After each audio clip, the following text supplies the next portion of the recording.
Kita berpikir itu kan diawali dari tidak tahu atau ragu-ragu. Diawali dari tidak tahu terus jadi tahu. Tahu itu pertemuan antara experience dan reason. Akalnya jalan, kemudian panca inderanya mengalami sesuatu.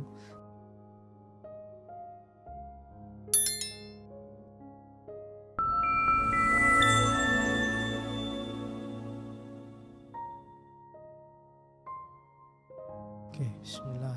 Assalamualaikum warahmatullahi wabarakatuh. Bismillahirrahmanirrahim. Alhamdulillahi rabbil alamin. Assalatu wassalamu ala asyrafil anbiya'i wal mursalin Sayyidina wa maulana Muhammadin wa ala alihi wa ashabihi ajma'in. Amma ba'du. Bismillah, mari kita lanjutkan ngaji kita. Malam ini kita sampai di sesi terakhir untuk kritik ideologi. Malam ini kita bertemu pelanjutnya Mark Louis Althusser, filosof dari Perancis.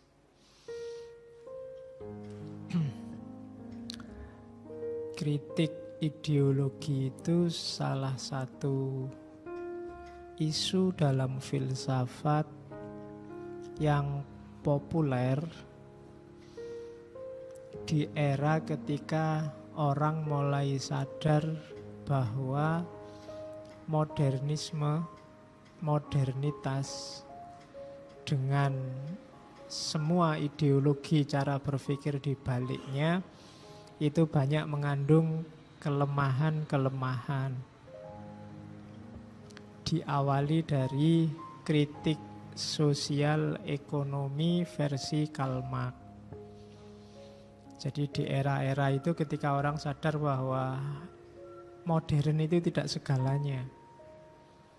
Maju di bidang sains, terus banyak orang kaya, kemajuan-kemajuan materi di sekeliling kita itu tidak segalanya. Kritik-kritik modern sejak Karl Marx mulai mendeteksi adanya fenomena alienasi. Alienasi itu anggapan bahwa manusia terasing dari dirinya sendiri. Ya sama dari kata dasar alien.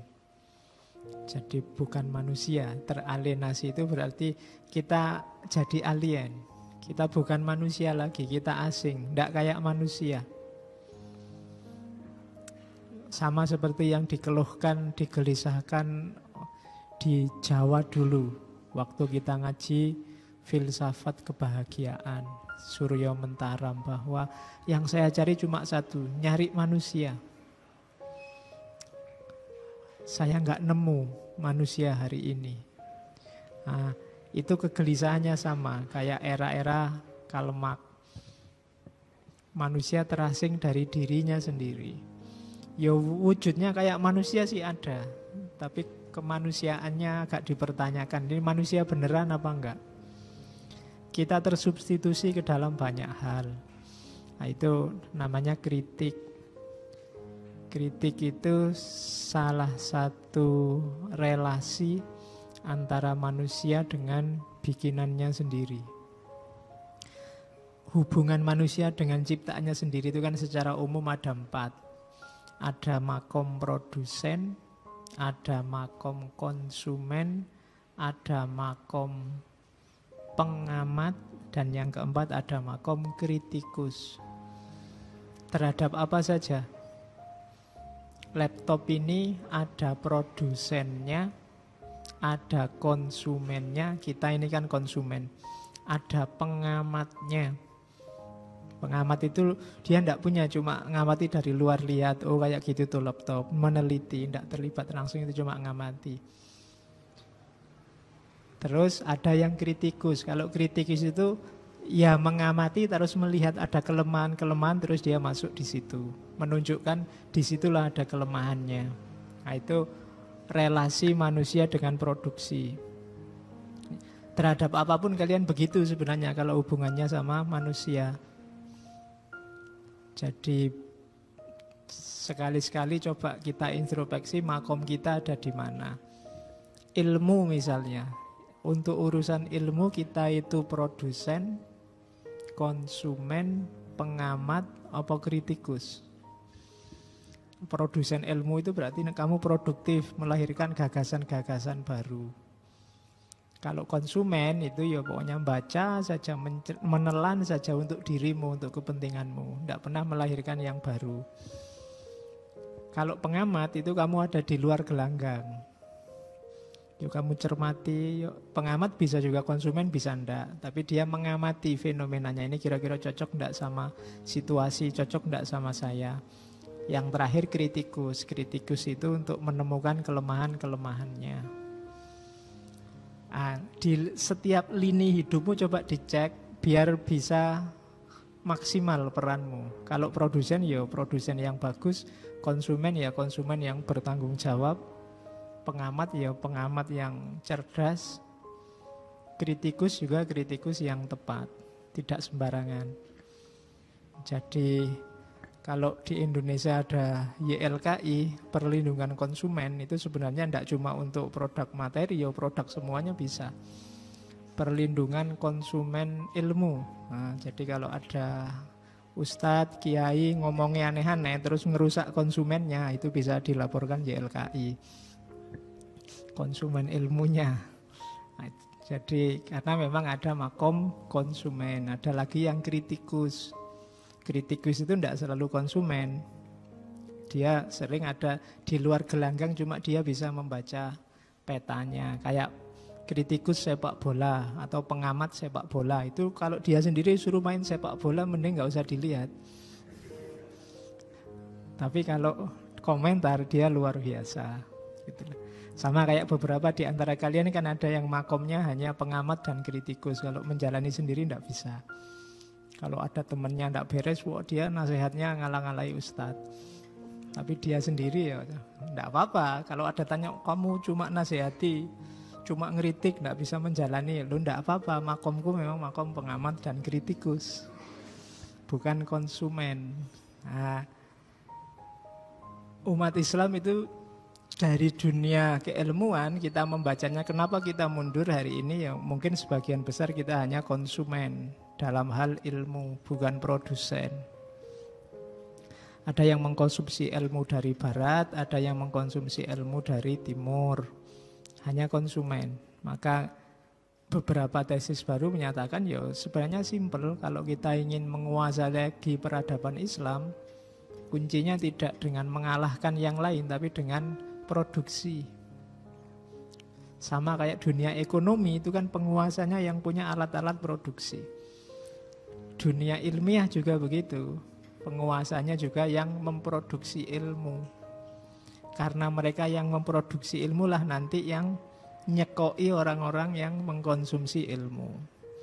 Nah, karena kita bukan produsen, kita konsumen, ya kita dicekoi terus oleh produsennya ilmu. Entah siapa yang kita percaya untuk nyekoi kita.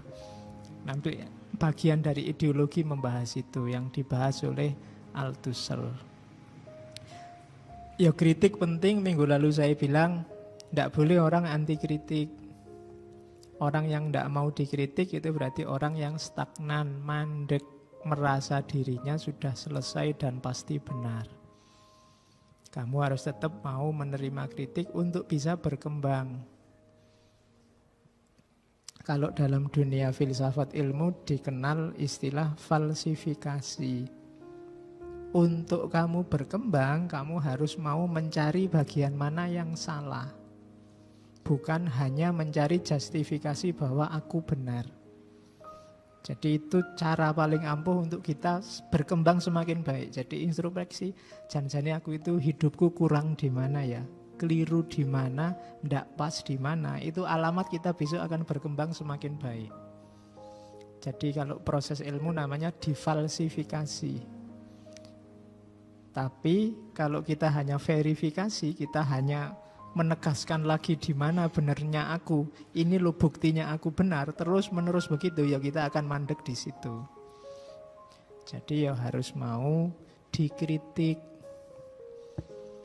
Yang ngeritik juga begitu, harus ngerti aturannya ngeritik. Jangan asal ngeritik. Jangan kalau kemarin saya baca kitabnya orang Mu'tazilah itu, amar ma'ruf nahi mungkar itu ada beberapa syarat. Ternyata ya ulama zaman dulu pikirannya sudah maju, sudah jauh. Jadi ngeritik ya tidak boleh sembarangan ngeritik. Ada etikanya. Kemarin kita ngomong etika adabul bahsi, etika berbeda pendapat. Etika mukhalafah. Ya paling tidak untuk ngeritik itu secara etis ya pertama permisi. Say hello dulu. Kadang-kadang kalau hari ini kan budaya medsos itu ndak kenal-kenal kamu dimaki-maki orang atau kamu maki-maki orang. Yang kedua ya kemarin saya bilang kuasai masalahnya. Kalau belum paham benar duduk persoalannya ya jangan ngeritik. Untuk jadi kritikus kamu harus diawali dari jadi pengamat. Pahami dulu persoalannya baru ngeritik. Hari ini orang ngomong dulu baru, oh iya saya keliru belakang. Itu karena tidak hati-hati. Makanya jangan kesusu ngomong. Kalau tidak paham mending diam dulu. Jadi pahami dulu persoalannya. Bahkan kalau bisa jangan dikritik di publik. Kalau memang punya akses, daripada kamu kritik di wall Facebooknya, kritiklah di inbox message-nya. Itu kan orang lebih masuk. Orang itu kalau dikritik di publik kayak gini, meskipun jelas salah, itu bisa bantah. Kalau bisa, ya kalau tidak bisa, terpaksanya di publik itu pun ya yang sopan. Karena sopan itu jalan utamanya untuk kritik tepat sasaran. Banyak kritiknya bagus, tapi caranya tidak bagus, hasilnya juga tidak maksimal. Jadi kalau ngeritik orang ya pakai bahasa yang baik. Syukur-syukur kamu puji dulu, jangan langsung dijatuhkan. Sampeyan itu ganteng loh, sayangnya kok yok sok ngapusi misalnya. Nah, itu kan lebih ada gembiranya dikit, tapi kan belakangnya ditunjukkan kelemahannya. Jadi angkat dulu, kok nggak ada kok orang yang jeleknya 100% itu. Pasti ada bagian-bagian tertentu yang bagus. Tunjukkan kebaikannya, terus masuklah ke kejelekannya. Dan kritiklah dengan niat untuk memperbaiki. Banyak kritik yang niatnya untuk menjatuhkan. Biasanya kritik dengan niat menjatuhkan itu tidak memperbaiki tapi nambah masalah. Oke, itu etika mengkritik, kritik yang ngeritik. Ning yo harus tahu kalau bahasa Jawanya subosito, sopan santunnya. Tidak asal mencela, tidak asal memaki orang. Nah, saya tidak tahu hari ini saya merasa banyak orang yang gembira kalau orang yang beda dengan dia mengalami kekeliruan, mengalami kecelakaan, salah omong, salah ucap. Itu hari ini begitu. Ya ndak di kubu mana-mana, di semua kubu. Masing-masing ngancam, ngincer, pokoknya kapan kamu salah tak sikat. Selalu begitu mentalnya.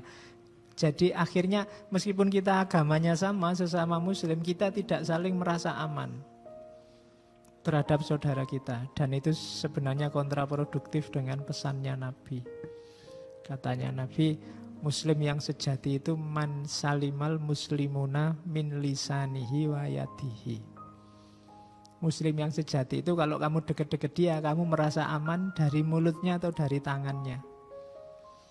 Kalau ngomong dia nggak menyakiti dan perilakunya juga nggak bikin susah. Kalau kamu salah ngomong juga nggak akan dilaporkan, dia pasti maklum. Tapi kalau kamu khawatir, wah jangan-jangan salah ngomong nanti dilaporkan, itu kan tanda-tanda kamu nggak aman dekat dia. Dan itu kalau pakai hadis Nabi tadi, Islamnya harus diukur lagi. Karena cirinya muslim itu man salimal muslimuna min lisanihi wa yadihi. Jadi mulut dan tangannya bikin orang aman. Oke, bismillah. Sekarang filsafatnya. Ceramahnya sudah. Iyalah, yo ben koyok ngaji tenanan ngono. Nanti protes filsafat di masjid terus-terusan. Oke, malam ini kita ketemu Louis Althusser, filosof Perancis. Kelahiran 1918, nanti meninggalnya 1990. Dan saya tidak harus baca ya riwayat hidupnya. Menurut saya yang paling unik ya dia di akhir-akhir hidupnya, sisa hidupnya menghabiskan hidup di penjara. Bukan karena penguasa atau kekuasaan, cuma dia dituduh membunuh istrinya. Tidak tahu tuduhannya benar apa salah, cuma ya beliau akhirnya mendekam di penjara di tahun-tahun terakhir kehidupannya. Tapi kontribusinya besar dalam kajian ideologi. Dia melanjutkan gagasannya Marx, sekaligus mengkritik Marx, kemudian memproduksi gagasan baru tentang ideologi. Selama ini kata-kata ideologi itu kan bertaburan di sekeliling kita. Dan kita makainya sak-sae. Pokoknya ideologi itu jadi kalimat favorit kalau di dunia politik. Ada dua konotasi, ada yang mengkonotasikan ideologi itu positif, tapi banyak yang mengkonotasikan ideologi itu negatif. Apalagi di Indonesia. Indonesia agak trauma dengan kata-kata ideologi gara-gara komunisme. Begitu ada kata ideologi, bayangannya mesti ke sana. Padahal kapitalisme juga ideologi. Agama apapun termasuk Islam di level tertentu oleh umatnya juga sering diperlakukan seperti ideologi. Jadi ideologi itu sebenarnya tidak bisa pisah dari manusia. Tidak ada orang yang tidak berideologi, kecuali orang yang tidak mau mikir. Orang yang tidak mau mikir pun nanti di Louis Althusser sebenarnya ya berideologi. Tidak ada orang yang di luar kerangka ideologi. Ya memang ideologinya beda-beda. Nah, itu nanti kita lihat pelan-pelan. Apa itu ideologi? Ini pengertian umum. Belum masuk ke Althusser. Ideologi itu kan ide dari akar kata idea plus kata-kata logos. Secara letterlek itu berarti ilmu logos tentang ide atau sistem ide. Kita itu kan menggunakan akal pikiran kita. Ketika kita gunakan melahirkan ide. Ide sama ide saling nyambung, terstruktur, jadi satu konstruksi. Kemudian atas dasar itulah kita hidup. Itu nanti namanya ideologi. Jadi kan misalnya, Pak, saya ingin bahagia. Cara saya bahagia ada 3, Pak. Yang pertama kuliah sukses, yang kedua istri cantik, yang ketiga kaya raya. Untuk bisa kuliah sukses, saya akan melakukan 3 hal. 1, 2, 3. Untuk dapat istri cantik, strategi saya 1, 2, 3. Untuk kaya raya, strategi saya 1, 2, 3. Dan ini akan saya tempuh dalam jangka waktu 10 tahun ke depan. 2 tahun pertama lulus, 2 tahun selanjutnya kawin, tahun sisanya kaya. Jadi ini kan struktur namanya. Jadi kamu punya visi, punya misi, terus strategi mewujudkannya seperti apa. Ini kan ide isinya, ide-ide, logos tentang ide. Itu kalau sifatnya sosial nanti namanya ideologi. Sifatnya sosial itu ya cita-cita bersama satu institusi atau lembaga sosial. Kayak ngaji ini kan sudah sosial karena melibatkan lebih dari satu orang. Ini kan kamu sadari apa enggak? Ada proses strukturnya sudah. Siapa, ada di mana, relasinya apa, untuk mencapai tujuan apa. Dan ini terus kita ikuti tiap hari diulang-ulang proses ini begitu demi tujuan itu. Ini sudah jadi ideologi. Ya meskipun kamu tidak harus nulis buku judulnya ideologi ngaji filsafat gitu. Tapi strukturnya sudah struktur ideologis. Apalagi kalau kemudian kita patenkan harus begini. Nah itu sudah jadi ideologi. Ya ideologi nanti ada yang tertutup, ada yang terbuka. Kalau definisi bukunya itu kumpulan gagasan, ide, keyakinan, kepercayaan yang komprehensif, sistematis, yang berhubungan dengan tingkah laku sekelompok manusia tertentu di level-level tertentu kehidupannya. Itu namanya ideologi. Ya kalau dibaca per kalimat utuh begitu ya mungkin agak rumit, tapi maksudnya itu tadi. Itulah yang disebut ilmu tentang idea. Kalau diruntut secara epistemologis, prosesnya itu, proses berpikir. Kita berpikir itu kan diawali dari tidak tahu atau ragu-ragu. Modalnya 2, akalnya jalan, panca inderanya jalan, apa-apanya sehat. Diawali dari tidak tahu terus jadi tahu. Tahu itu apa sih? Nah, ini nanti masuk Immanuel Kant. Tahu itu pertemuan antara experience dan reason. Akalnya jalan, kemudian panca inderanya mengalami sesuatu. Melihat, mendengar, meraba, dan seterusnya. Dari tidak tahu, sekarang jadi tahu. Cuma tahu ini melibatkan 2 variabel. Reason sama experience. Akal sama pengalaman. Reason saja tidak akan lahir apa-apa. Kalau reason saja lahirnya a priori. Spekulasi. Kira-kira. Kalau akal itu kan nggak ada bahannya ya dia cuma kira-kira. Kamu yang belum ngalami ke luar negeri, belum pernah naik pesawat itu ya, naik pesawat itu masih a priori, kira-kira ya. Naik pesawat itu rasanya kayak naik perosotan itu, tapi enggak ada kan, enggak bisa jelaskan. Enggak pernah ngalami pacaran, menjelaskan pacaran juga kira-kira. Kira-kira pacaran itu repotnya luar biasa mesti. Enggak bebas lagi. Mau gini harus mempertimbangkan hadirnya orang lain dan seterusnya. Itu kira-kira wong kamu nggak ngalami sendiri. Kamu merasa kerepotan luar biasa padahal yang ngalami merasa seneng luar biasa. Itu bedanya a priori pengetahuan akal saja sama ngalami langsung. Itulah. Baru nanti kalau sudah putus baru sadar, oh iya ya selama ini saya repot luar biasa misalnya. Tapi dia sudah punya pengalaman tentang itu. Itu experienced and reason. Dari tidak tahu, sekarang jadi tahu. Jadi knowledge namanya.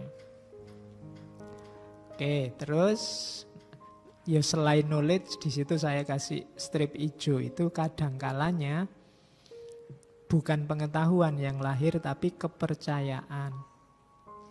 Belief. Belief itu ya experience sama akalnya jalan, tapi tidak nemu kesimpulan pasti. Akhirnya masuknya ke level kepercayaan. Tapi aku percaya kok, karena dikasih tahu orang, karena pengalaman kemarin begitu, sekarang pasti juga begitu. Itu namanya kepercayaan. Selain knowledge ada kepercayaan. Nah, knowledge, pengetahuan yang itu persilangan antara realitas, pengalaman dengan akal, kalau dikelola, diolah, dirumuskan, disistemasi, dimetodisasi, diuniversalisasi, nanti lahir ilmu. Ilmu itu sudah tertib, sudah tertata. Ada pengetahuan sosial, ada ilmu sosial. Kalau sudah levelnya ilmu, itu rumusannya sudah rapi. Ada definisinya, ada ciri-cirinya, ada ontologi epistemologinya.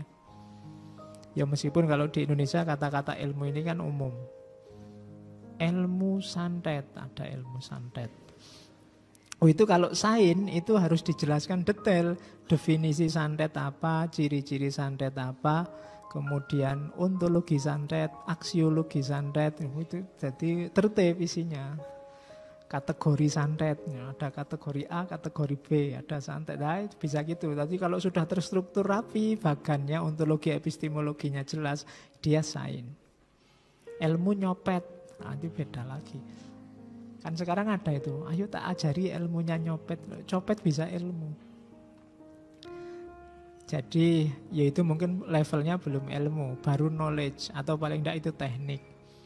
Teknik nyopet, teknik nyantet, dan seterusnya. Jadi dari knowledge jadi sains. Sains ini jadi ilmu. Kalau banyak yang setuju, kemudian dipakai oleh banyak orang, dijalankan oleh banyak orang, dijadikan patokan, pedoman oleh banyak orang, dia jadi worldview, paradigma. Jadi paradigma itu ya isinya visi, misi, wawasan. Dari mana? Dari ilmu. Saya Islamnya, worldview saya Syafi'ian, itu mungkin. Dulunya dari sains, dari ilmu yang dirumuskan oleh Imam Syafi'i. Sekarang jadi paradigma keberagamaanku. Nah, itu paradigma. Disepakati banyak orang. Nah, sains yang paradigmatik tadi itu kan isinya visi-visi apa? Wawasan-wawasan tentang hidup.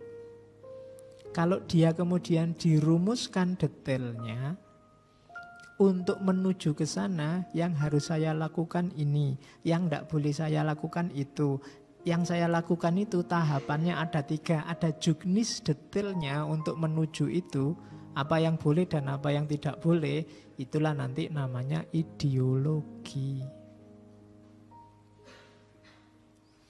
Jadi pengetahuan di kepalamu itu coba dicek levelnya tidak tahu atau tahu, atau naik kelas sudah jadi ilmu, atau lebih luas jadi paradigma, atau sudah ada praksisnya dia jadi ideologi. Sosiologi misalnya, itu kan apa, komunisme misalnya, itu kan awalnya wawasan-wawasan sosial. Situasi sosial di mana kelompok borjuis menindas proletar dan seterusnya. Terus di akhir dirumuskan harusnya menghadapi itu yang dilakukan ini loh. Taklukkan dulu orang borjuis, lakukan revolusi. Setelah itu yang proletar naik menguasai, lahirlah diktatorship proletariat. Setelah itu lahir masyarakat tanpa kelas. Juknisnya jelas. Ini disebut ideologi. Jadi ya mungkin semua aliran, semua gaya yang sampai ke level teknis terakhir tadi, dia punya sejenis ideologi. Yang harus dilakukan apa, yang jangan dilakukan apa. Makanya tadi ngaji filsafat itu, kalau memang ajek seperti ini terus, dengan target yang jelas, langkah-langkah yang jelas, yang boleh apa, yang tidak boleh apa, apalagi terus dipatenkan harus begini struktur duduknya. Nggak boleh saya di tengah sana, nggak bisa kalau saya di tengah sana. Tehnya harus ditaruh di sini, nggak boleh ditaruh di sana, nggak boleh. Nah, kalau ajak terus, ya nanti dia sejenis ideologi. Jadi sudah harus begitu demi mewujudkan cita-cita kita ngaji. Nah, itu proses epistemologisnya. Biasanya kalau dalam konsep epistem itu ada 3 level pengetahuan, ada level dogma, ada level doktrin, ada level ideologi. Kalau dogma itu gagasan atau ide yang dipercaya sebagai pasti benar begitu saja. Tidak perlu penjelasan mengapa begitu, mengapa begini. Pokoknya dipercaya, itu nanti dia jadi dogma. Kalau doktrin itu gagasan atau ide yang bisa dijelaskan, bisa dipahami. Penjelasan dari dogma itu namanya doktrin. Yang kamu percaya tadi apa? Ini loh. Nah, misalnya tauhid itu mungkin sifatnya dogmatik, tapi ilmu kalam itu sifatnya doktrinal. Dalam ilmu kalam ada penjelasan-penjelasan rasional terhadap keimanan. Jadi ada dogma, ada doktrin, di atas itu ada ideologi. Kalau sudah ideologi itu doktrin yang dirumuskan praksisnya. Jadi misalnya kita beriman pada Allah, terus dijelaskan Allah itu apa, cara beriman itu bagaimana. Kalau itu doktrin. Ideologi terus dirumuskan, beriman pada Allah yang baik itu harusnya begini, begini, begini, jangan begitu. Nah, itu levelnya sudah ideologi. Cara yang lain tidak diterima, yang diterima cara ini saja. Dia jadi ideologi. Nah, nanti kita cek ya keberagamaan kita levelnya ada di mana. Dogma, doktrin, atau ideologi. Atau dogma aja belum. Ya, kalau ada kan banyak orang mengkritik kamu itu dogmatis. Dogma itu apa toh? Enggak. Yang didogmakan itu apa juga enggak jelas, kamu sudah dituduh dogmatis. Tapi ketika kamu percaya sesuatu tanpa dipertanyakan, dia jadi dogma. Jangan salah, ngaji filsafat kayak gini juga bisa jadi dogma loh. Kalau kamu pokoknya ya kayak gitu, yang diomongkan Pak Faiz itu ya usiku mesti benar, itu jadi dogma. Tapi kalau kamu bisa menjelaskan, iya itu pasti benar kayak gitu, ini loh nah, penjelasannya kan benar kan kayak gini, itu sudah jadi doktrin. Kalau ideologi nanti dirumuskan praksisnya. Terus apa yang harus kita lakukan? Harus ini yang dilakukan. Nah itu dia jadi doktrin. Nah, biar tidak terjebak di situ, ya ngaji itu ndak harus terlalu mantep, biar nggak jadi dogmatis. Ya, ndak harus terlalu mantep itu maksudnya apa? Ngaji ini labelnya harus insya Allah baik, itu aja. Jangan bilang pasti baik. Kalau pasti baik nanti kamu mandek. Ngaji ini ndak akan berkembang. Kamu juga ndak akan berkembang. Insya Allah baik. Yang lebih baik banyak. Apalagi yang lebih mahal. Ya, kayak iklannya obat nyamuk itu loh. Yang lebih mahal banyak.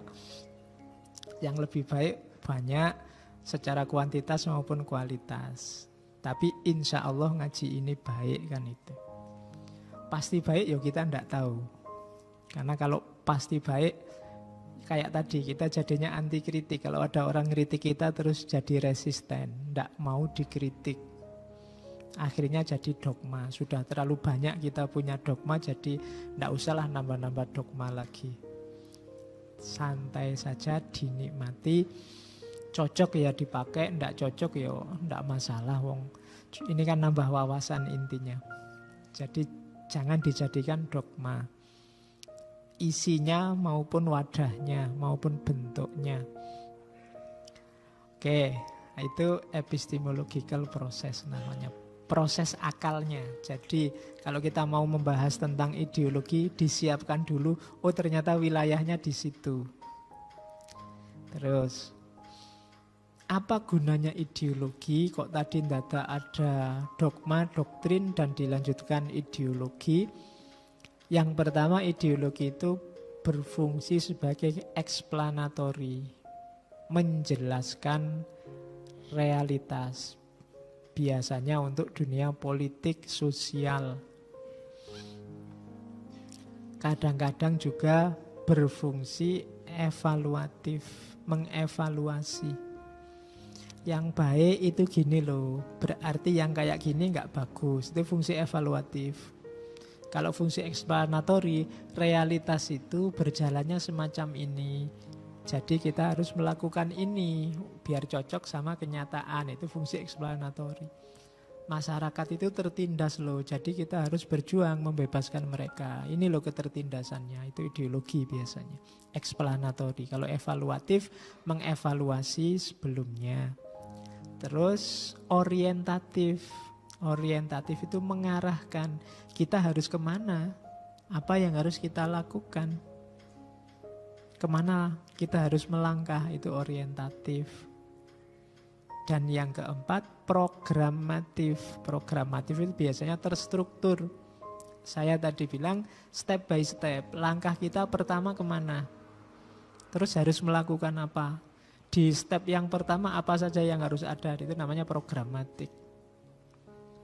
Ya nanti kalau teman-teman baca Marxisme awal atau Marxisme muda dan tua sekaligus, nanti akan kelihatan bahwa untuk menuju masyarakat komunis itu ada program-programnya ternyata. Kapitalis juga begitu, untuk mempertahankan status quo-nya dia ada strategi-strategi, ada program-program. Itu namanya programatik.